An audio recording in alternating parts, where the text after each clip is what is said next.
Hello everyone, my name is Darshan. Welcome to another episode of Talk with Prof series, presented by Media Cell, Department of Commerce, Delhi School of Economics. Today we are delighted to bring you an insightful conversation with Dr. Sunaina Kanojia, a distinguished professor and academician at Department of Commerce. With over 19 years of teaching, research and administrative experience, she has been a guiding force for students and researchers alike. As a professor at Department of Commerce, Faculty of Commerce and Business, University of Delhi, she specializes in corporate governance, behavioral finance and personal finance. She has authored over 30 research papers published in Journal of International Repute, including the Journal of Management and Governance, the Journal of Finance, the Review of Financial Crime, and the Journal of Behavioral Finance. Beyond her research contribution, she has been actively shaping academic and institutional projects. She served as the founding officer, special duty, at the Institute of Cybersecurity and Law, University of Delhi, integrating commerce, law, and technology in today's digital-first economy.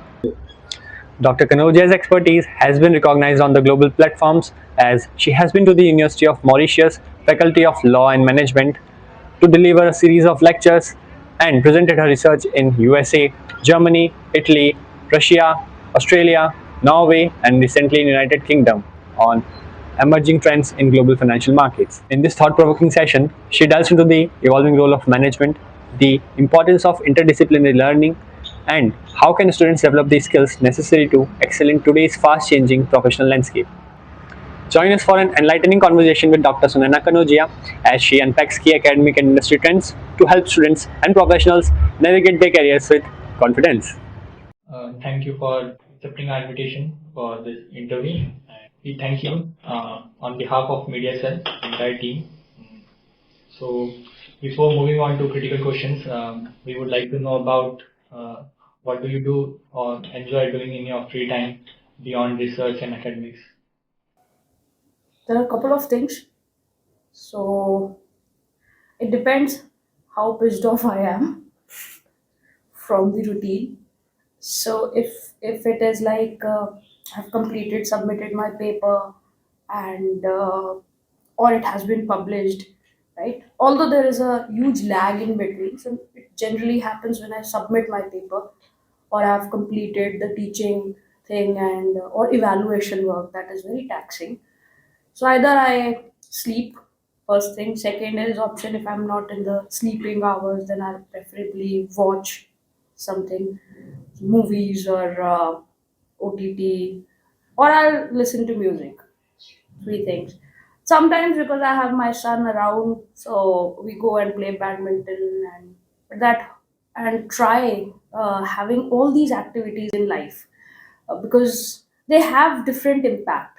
Sleep is required because first you need to detox yourself. You should feel calm, composed.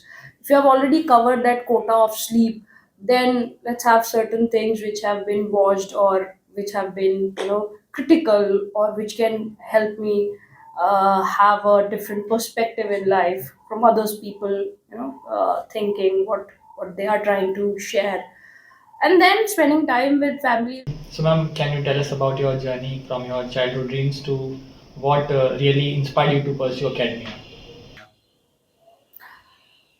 My childhood dream was not to become a teacher, first of all, but somehow I saw the paradigm change in my thinking when I saw some of the fabulous teachers uh, during my college. That was little bit of it that made me, pursue MCom. That one thing was that I need to have a master's degree at least because bachelor's degree will not land me up anywhere.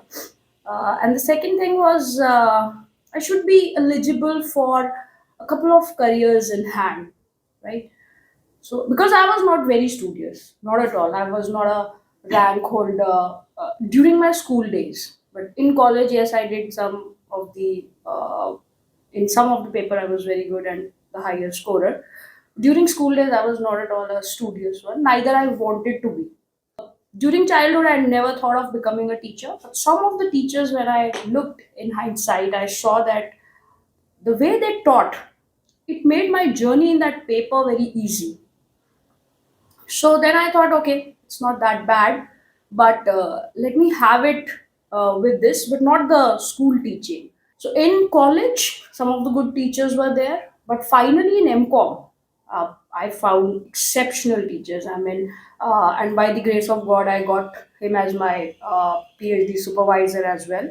So Professor JP Sharma taught us law, corporate law and industrial law. That was the paper I never liked. That was the paper I never wanted to opt for as my minor. It was my school friend who was doing, who we did graduation together from Kamla Nehru. We were doing MCOM and she was like, तुझे हमारी दोस्ती की कसम, तुझको law पढ़ना पड़ेगा. So she was like, you will pass, don't worry. And the phenomenal way of teaching law was actually made my interest in this career. That I used to like commerce for sure. So therefore, teaching came as an option in masters. Prior to it, commerce was definitely uh, my cup of tea. I recognized it, and then somehow I found that there are two things. You should have good health and some amount of wealth, so that will sail you through for the next levels which you want to achieve in the life. So that's commerce, teaching, and then picking up, especially stocks and other stuff, was my area because of my father also. I used to watch CNBC when I was in 11th, 12th standard. So I've grown up watching Udan Mukherjee, Shireen Bhan. So I thought that this is one career option I would love to do, analyzing stocks, being a stock analyst. And Ma'am, how would you describe your PhD journey, be it from the challenges, preparation, and what would you have to say about in the defense of your dissertation? so PhD journey was nice, but definitely challenging. At one point of time, I thought that this degree is difficult and maybe I've done a mistake because till that time I did my BCom, MCom, MPhil, and I thought that ये गलत admission ले लिया है, ये ना होने की. And then I was, you know, with all my scattered things with my supervisor, and he gave me a good lesson at that point of time that it's not just a degree; it trains you how you gather scattered things in a perspective, write it in the most concise manner to communicate the crux of what you have done in 5 years, maybe in 100, pages, right? So you can't have 365 into 5 multiplication of pages, right? That this is what I found was also good, this is what I liked, this is we must communicate. So he was like, no, do it again, do it again. He said, I know how to write this. It's you who has to learn. And if you will just copy me, that is my mind, how I look towards thing.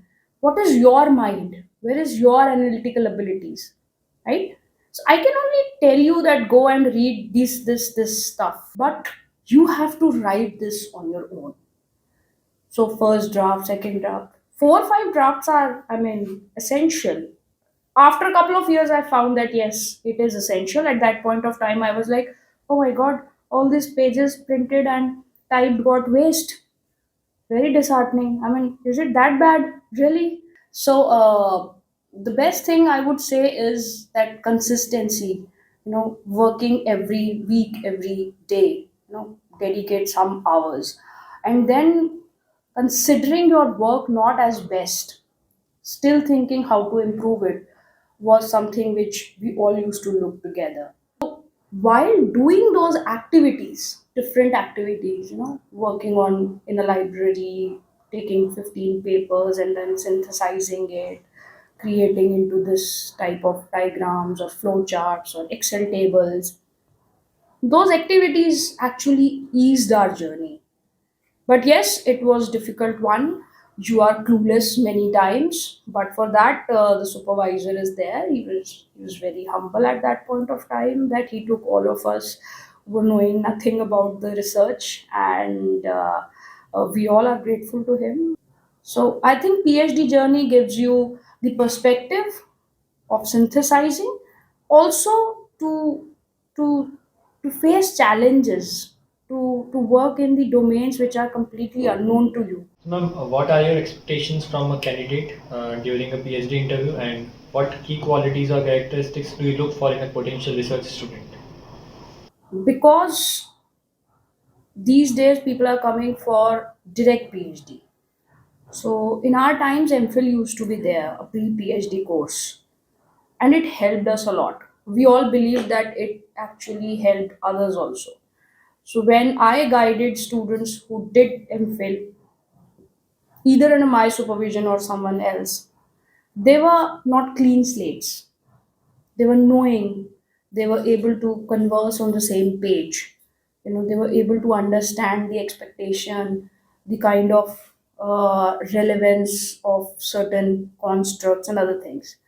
But when you're coming as a fresh postgraduate to do PhD, there's a lot of hard work which should be invested. At least at least 4 to 6 months. Why 4 to 6 months? Because that much time is required to read different attributes of a particular topic or construct which you have taken up, to build your conviction, to find theories and corollaries in the same domain, right? So all these things takes time.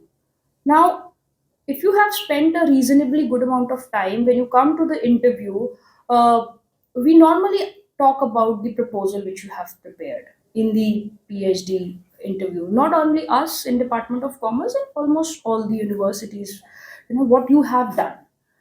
So what you have done, if you are thorough with it, then it reflects on your abilities to pick up nuances, to pick up the nitty gritties of that particular topic, whether you have dig it down to the next level or your understanding is shallow.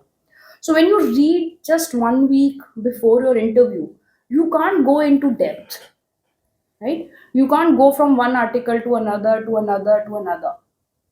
At best you can read 2, 3, 4, 5, 10. Okay. But when you prepare yourself over a period of time, it becomes a habit.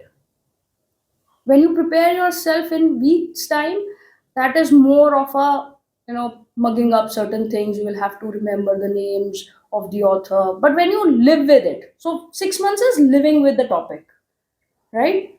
Picking up the paper again and again, reading it.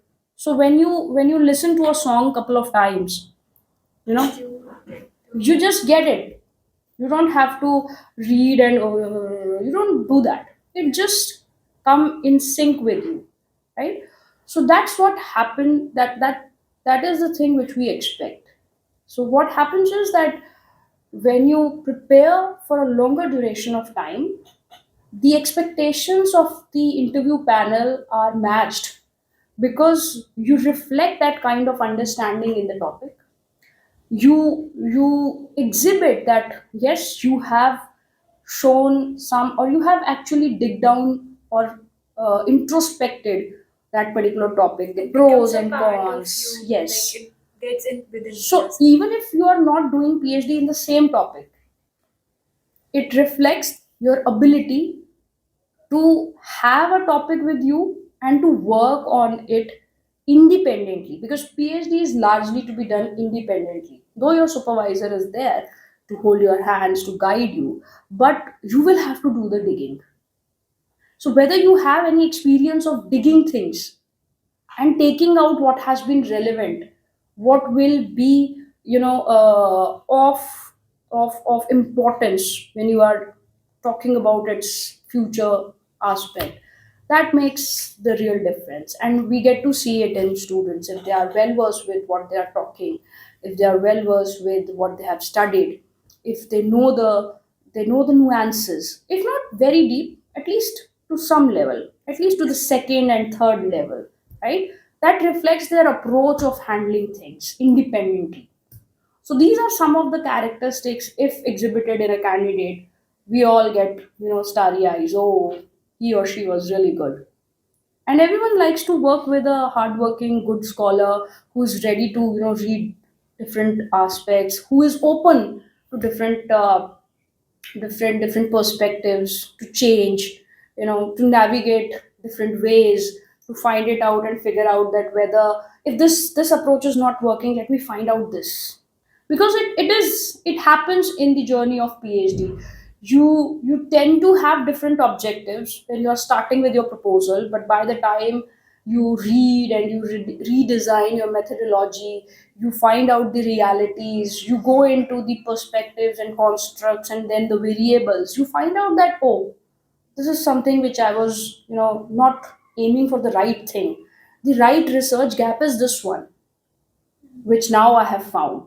So accepting it, then working on it, because it requires a lot of hard work. Whatever you have done, you have to just keep it in a bin. Doesn't matter.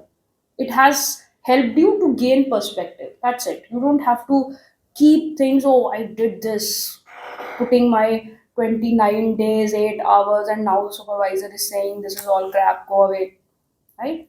So that kind of openness should always be there. You must have that mindset. Yes. So when you come well prepared, when you have lived with the topic for 6 months, that preparation is visible when we interact with you, when we ask certain questions, so that preparedness is reflected, that depth is reflected, and that's what supervisors look for, not only in Delhi University, I think across the board.